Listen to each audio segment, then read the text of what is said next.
دوسری بیوی بننا کیوں بہتر ہے؟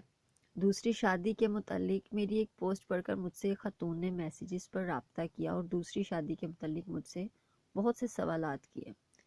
اس کی شادی کہیں نہیں ہو رہی تھی اور ایج بھی اس کی زیادہ تھی اور اس کو پتہ تھا میری جہاں بھی شادی ہوگی میری یا تو بچوں والوں کے ساتھ ہوگی یا پھر طلاق یافتہ ایسے کسی کے ساتھ ہوگی، لیکن ینگ سے نہیں ہوگی کیونکہ وہ کافی زیادہ اس کی ایج ہو سکتی، 50+ اس کی ایج تھی شاید۔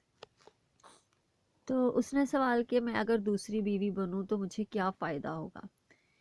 کیا میرا مقام پہلی بیوی جیسا ہوگا یا نہیں ہوگا؟ کیا معاشرہ مجھے اچھی نظروں سے دیکھے گا؟ کیا میرے شوہر کے والدین اور رشتہ دار مجھے قبول کریں گے؟ اگر میرے شوہر نے پہلی بیوی اور بچوں والدین کے دباؤ میں آ کر مجھے چھوڑ دیا تو میرا کیا ہوگا؟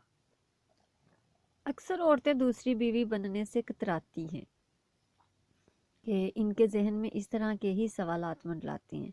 شکوک و شبہات کی وجہ سے عورتوں کی ایک بہت بڑی تعداد چاہنے کے باوجود بھی دوسری بیوی نہیں بن پاتی۔ اس کے اپنے گھر والے ہی سب سے پہلے تو رکاوٹ بن کر کھڑے ہو جاتے ہیں۔ بہن بھائی نہیں مانتے، والدین رشتے ناتے ختم کرنے کی دھمکی تک دے دیتے ہیں۔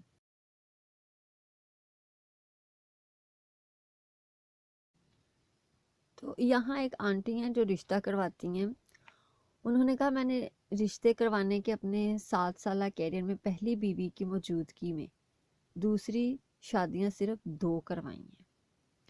مجھے اگر کوئی رشتہ کروانا مشکل لگتا ہے تو پہلی بیوی کی موجودگی میں دوسری شادی والا رشتہ بہت مشکل لگتا ہے کروانا، کیونکہ پہلی بیوی کی موجودگی میں دوسری شادی کے خواہش مندوں کو آخر میں بھاگتے دیکھا ہے۔ دوسری بیوی کے خواہش مند حضرات اپنی ایک بڑی تعداد یہ چاہتی ہے کہ ہمیں بس لڑکی دے دی جائے، چاہے غریب ہو، مسکین ہو، لاچار ہو، ہم سے کسی بھی قسم کی ذمہ داری کا نہ پوچھا جائے، کسی بھی قسم کی کوئی بھی گارنٹی نہ مانگی جائے، ہم سے والدین رشتہ داروں کا نہ پوچھا جائے، بس چھپ کر انتہائی سادگی سے نکاح کر کے اپنی بہن بیٹی ہمارے ساتھ بیاہ دیں۔ اسی سلسلے میں 3 ماہ سے میں ایک صاحب جو لاہور سے ہیں، یہ ایک آنٹی بتا رہی ہیں، دوسری شادی کے بہت زیادہ خواہش مند تھے، وہ بہت اچھی پوسٹ پر تھے، 7 کے قریب اپنے مکانات جو کرایہ پر دیے، خود والدین کے آبائی گھر میں رہائش پذیر تھے، تو بہت اچھی شخصیت بھی تھے۔ 3 ماہ 1 روپیہ لیے بغیر میں ان صاحب کے لیے کوشش کرتی رہی، ایک فیملی سے ملوایا اور خود بھی دونوں فیملی سے 2-3 دفعہ ملی، کالز کی آنے جانے میں وقت بھی ضائع ہوا، وہاں بات بنتی نظر آئی تو ایک اور فیملی سے رابطہ کروا دیا، وہاں بھی وقت ضائع کیا، خیر دوسری فیملی کو قائل کرنے میں کامیاب ہو گئی۔ ان کی بس صرف یہ شرط تھی کہ پہلی بیوی اور والدین بچوں کے دباؤ میں آ کر نہ چھوڑ دیں۔ اس کا حل یہ نکالا کہ وہ آپ کی بیٹی کو ایک مکان اس شرط پر لکھ کر دیں گے کہ طلاق دینے کی صورت میں مکان لڑکی کے نام ہوگا، خلا لینے پر لڑکی کو کچھ نہیں ملے گا۔ وہ فیملی مان گئی کیونکہ انہوں نے تو بیٹی کو بسانا تھا، لیکن جب ان صاحب سے بات کی تو وہ صاحب 1 دن کا وقت لے کر گئے تو اب تک واپس نہ لوٹے۔ دن میں 2-3 دفعہ کال بھی کی ان صاحب کی، پچھلے 1 ماہ سے کوئی خبر نہیں۔ میں بھی کال نہیں کرتی کیونکہ مجھے جواب کا علم ہے، یہ وہ صاحب تھے جو صاحب حیثیت تھے، اگر گھر بسانے کی نیت ہوتی تو لازمی حامی بھرتے۔ دوسری شادی کے خواہش مندوں کی 99% جو تعداد ہے یہی حال ہے، آخر میں وہ بھاگ جاتے ہیں جب ان سے یہ کہا جاتا ہے کہ مکان اس کے نام لگا دو یا کوئی بھی پراپرٹی کی ایک چیز اس کے نام لگا دو تاکہ وہ کبھی طلاق نہ دے۔ اب سوال یہ ہے کہ جو دوسری بیوی ہے اگر وہ بنے، دوسری بیوی بن جائے تو اسے کیا فائدہ ہوگا؟ تو جو عورت اپنے شوہر کو اللہ اور نبی کریم صلی اللہ علیہ وآلہ وسلم کی خوشنودی حاصل کرنے کی نیت سے اپنے شوہر کو دوسری شادی کی اجازت دیتی ہے، یا گناہ سے بچنے یا کسی کو بچانے کی نیت سے دوسری بیوی بنتی ہے، تو وہ عورت جان لے کہ وہ جنتی ہے۔ جنت اور اس کے درمیان صرف موت کا فاصلہ ہے، بشرطیکہ اس نے شرک نہ کیا ہو اور حقوق العباد میں کوئی کوتاہی نہ کی ہو۔ دوسرا سوال، کیا میرا مقام پہلی بیوی جیسا ہوگا؟ یا نہیں یا اس سے کم ہوگا۔ نکاح کرنے کے بعد چاہے بیویوں کی تعداد 4 ہی کیوں نہ ہو، اللہ تعالیٰ نے تمام کے حقوق یکساں رکھے ہیں۔ کسی کو بھی کسی پر بھی فوقیت یا برتری حاصل نہیں۔ اس زمن میں اللہ تعالیٰ انصاف سے متعلق سخت باز پرس کرے گا۔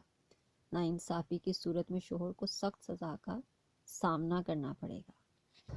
اسی لیے کہتے ہیں نا، دوسری شادی مرد کو بہت سوچ سمجھ کر کرنی چاہیے۔ تیسرا سوال، کیا معاشرہ مجھے اچھی نظروں سے دیکھے گا؟ ہم آج کل جو بھی کام کرتے ہیں اس میں ہم معاشرے کو ہی مد نظر رکھتے ہیں کہ لوگ کیا کہیں گے، جبکہ حساب ہم نے قبر میں لوگوں کو نہیں دینا۔ ہر وقت ذہن میں رکھیں کہ اللہ کیا کہتا ہے، کیونکہ جواب ہم نے صرف اللہ کو دینا ہے، لوگوں کو نہیں۔ نکاح اللہ تعالیٰ اور نبی کریم صلی اللہ علیہ وآلہ وسلم کو پسند ہے۔ نکاح دین کی تکمیل کرتا ہے۔ اپنے ایمان کی تکمیل کیجیے اور نکاح کیجیے۔ ان کا چوتھا سوال یہ، کیا میرے شوہر کے والدین اور رشتہ دار مجھے قبول کریں گے؟ آپ کا معاملہ صرف شوہر کے ساتھ ہے۔ آپ شوہر کے حقوق دل جمعی سے ادا کریں، شوہر کو راضی کر رکھیں۔ ان کا پانچواں اور آخری سوال، اگر میرے شوہر نے پہلی بیوی، والدین اور بچوں کے دباؤ میں آ کر مجھے چھوڑ دیا تو کیا ہوگا؟ یہ ہر عورت کے مائنڈ میں یہ سوال ہوتا ہے جب وہ دوسری شادی کرنے لگتی ہے، اور یہ سب سے اہم سوال ہے۔ تو اس کا جواب یہ ہے کہ بیوی، بچوں، والدین کے دباؤ میں آ کے مرد کو سب سے آسان یہی لگتا ہے کہ دوسری بیوی کو طلاق دے دی جائے۔ اسی لیے گارنٹی کے طور پر مکان یا پراپرٹی لکھوائی جاتی ہے۔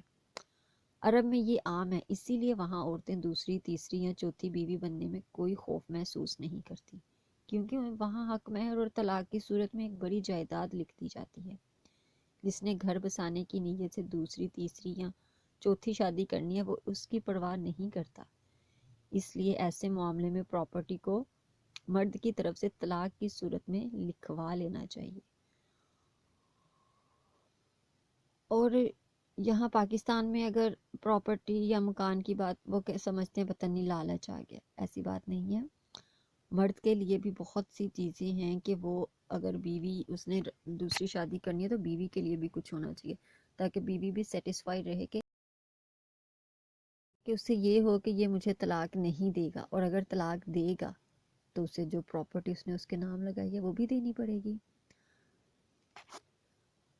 میری دعا ہے کہ اللہ تعالیٰ نکاح میں ہم سب کے لیے آسانیاں پیدا فرمائے، اور جو عورتیں دوسری بیوی بننے والی ہیں، بن رہی ہیں یا بنی ہوئی ہیں، اللہ تعالیٰ انہیں سکون والی، خوشیوں والی زندگی دے، وہ ہمیشہ خوش رہیں۔ دوسری بیوی بننا یا پہلی کے ہوتے ہوئے دوسری بیوی، 2 بیویاں رکھنا، یہ بھی بہت مشکل کام ہے ایک عورت کے لیے۔ تو دوسری بیوی کے لیے اگر آپ کے پاس کوئی جواب ہے تو آپ ضرور شیئر کیجیے گا۔ اللہ حافظ۔